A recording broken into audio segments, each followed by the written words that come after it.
আসসালামু আলাইকুম। গতকাল মাটি শোধনের ৩টি উপায় নিয়ে আলোচনা করতে চেয়েছিলাম। তার মধ্যে একটি আলোচনা করেছি ডলোচুন বা ডলোমাইট। আজ আলোচনা করব দ্বিতীয় উপায় নিয়ে বা পদ্ধতি নিয়ে, সুপার সিলিকা।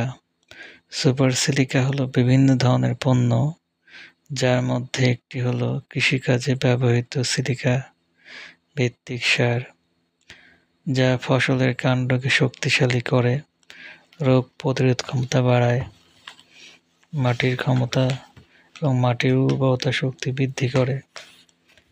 এটি একটি রাসায়নিক উপাদান যা মাটি ও গাছের জন্য খুবই উপকারী। এর বিভিন্ন ব্যবহার রয়েছে। কৃষিক্ষেত্রে সুপার সিলিকার প্রয়োজনীয়তা অপরিসীম। উদ্ভিদের বৃদ্ধি ও সুরক্ষা, এটি গাছের কাণ্ডকে শক্তিশালী করে, যার ফলে ঝড় ও বেশি ফলন হলেও গাছ ভেঙে পড়ে না। রোগ প্রতিরোধ, এটি ফসলের রোগ প্রতিরোধ ক্ষমতা বৃদ্ধি করে এবং ভাইরাস ও ব্যাকটেরিয়া থেকে সুরক্ষা দেয়।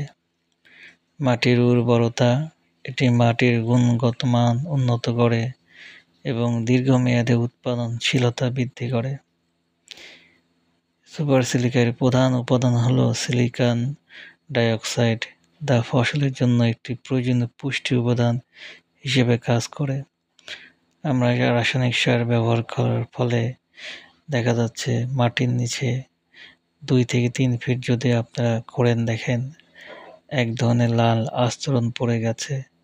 এটা হচ্ছে রাসায়নিক বিক্রিয়া, রাসায়নিক সারের কেমিক্যাল, যার ফলে মাটি দূষণ হয়ে যাচ্ছে, মাটি নষ্ট হয়ে যাচ্ছে। এই জন্য মাটি শোধন করা অত্যাবশ্যকীয় হয়ে দাঁড়িয়েছে। কারণ দেখা যাচ্ছে ফুলকপি, পাতাকপি, বিভিন্ন প্রকার চারা জমিতে লাগানোর ফলে ঢলে পড়ে বা গোড়া পচন ধরে এবং মারা যায় ঝিমিয়ে।